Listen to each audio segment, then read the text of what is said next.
In this video, I'm going to be telling you what really happened in the First World War. Hey, it's Mega here from Megadocs, where we give captivating and interesting documentaries. Have you ever wondered who or what caused the First World War? But before that, leave a like, comment, and subscribe if you don't want to experience World War III. Thank you.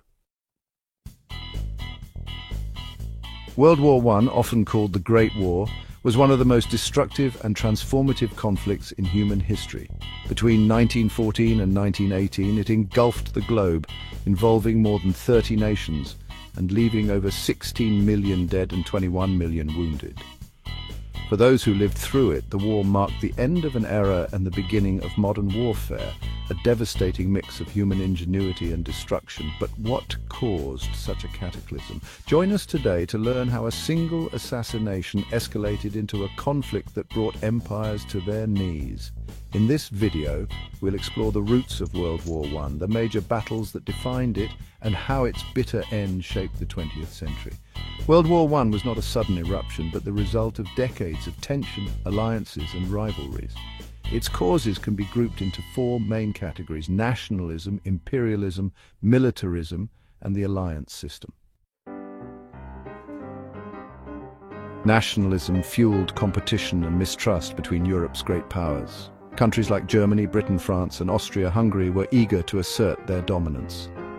At the same time, ethnic groups within empires, such as Serbs and Croats in Austria-Hungary, sought independence, leading to instability. Imperialism created further friction. European powers competed for colonies in Africa, Asia, and the Middle East, which heightened tensions. For instance, Germany felt left behind in the race for overseas territories, creating resentment against Britain and France, who had vast colonial empires. Then came militarism. In the years leading up to the war, European nations engaged in an arms race. Germany built a navy to rival Britain's, while France and Russia expanded their armies. This militarization made war more likely and more devastating when it came. Finally, the alliance system divided Europe into two blocks.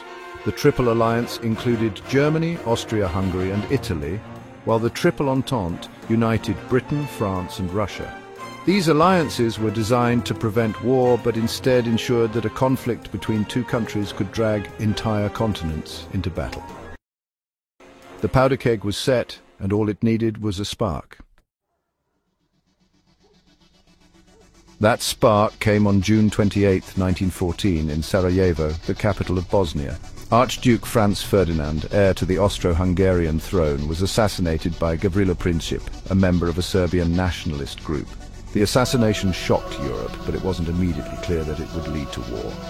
Austria-Hungary saw this as an opportunity to crush Serbian nationalism and issued an ultimatum to Serbia. When Serbia refused some of the demands, Austria-Hungary declared war on July 28, 1914.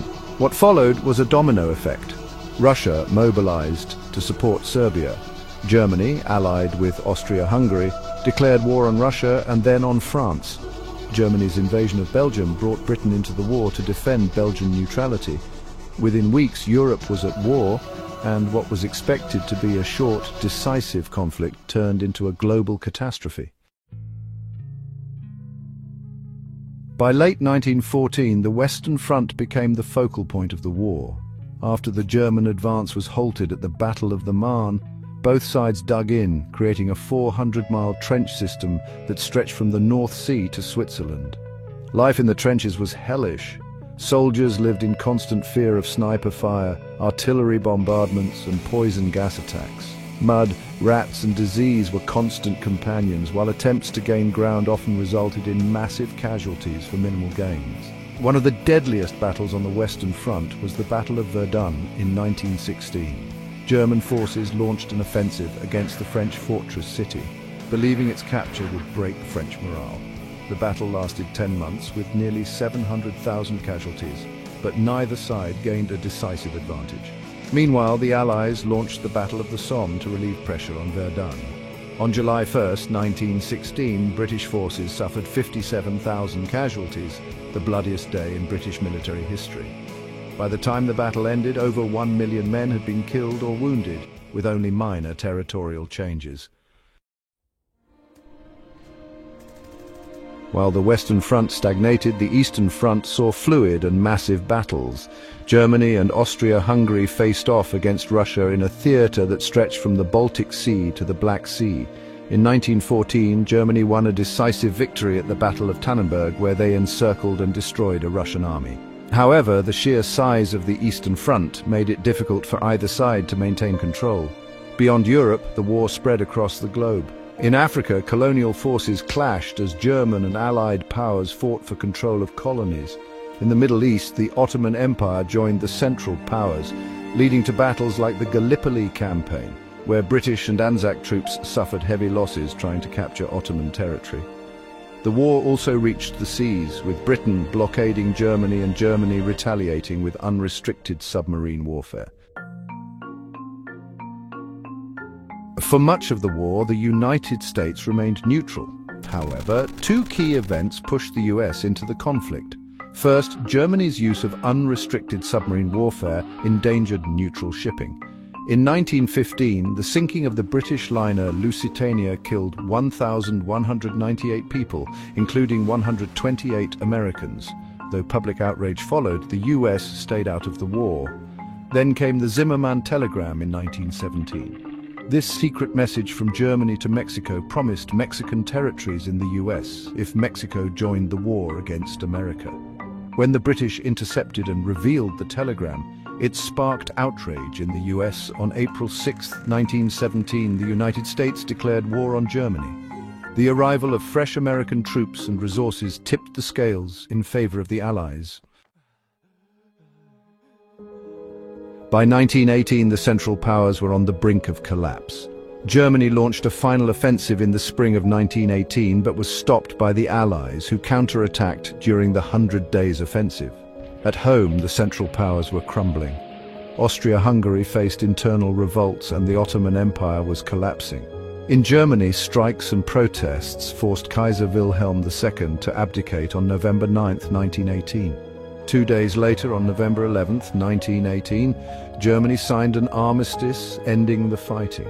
The official peace treaty, the Treaty of Versailles, was signed in 1919. It imposed harsh penalties on Germany, forcing them to accept blame for the war, pay reparations, and limit their military.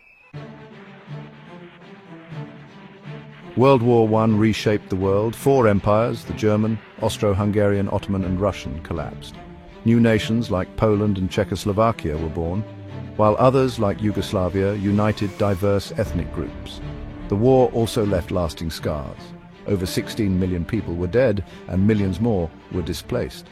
Entire generations were lost and survivors struggled with physical and psychological wounds. The harsh terms of the Treaty of Versailles planted the seeds for World War II. Germany's resentment and economic struggles gave rise to Adolf Hitler and the Nazi Party, while unresolved ethnic tensions in Eastern Europe fueled future conflicts. Despite the devastation, World War I brought social change. Women took on new roles in the workforce, paving the way for greater rights in the years ahead. The war also spurred technological advances in aviation, medicine, and communication. The Great War was a tragedy, but it also served as a warning about the dangers of unchecked nationalism, militarism, and political rivalry.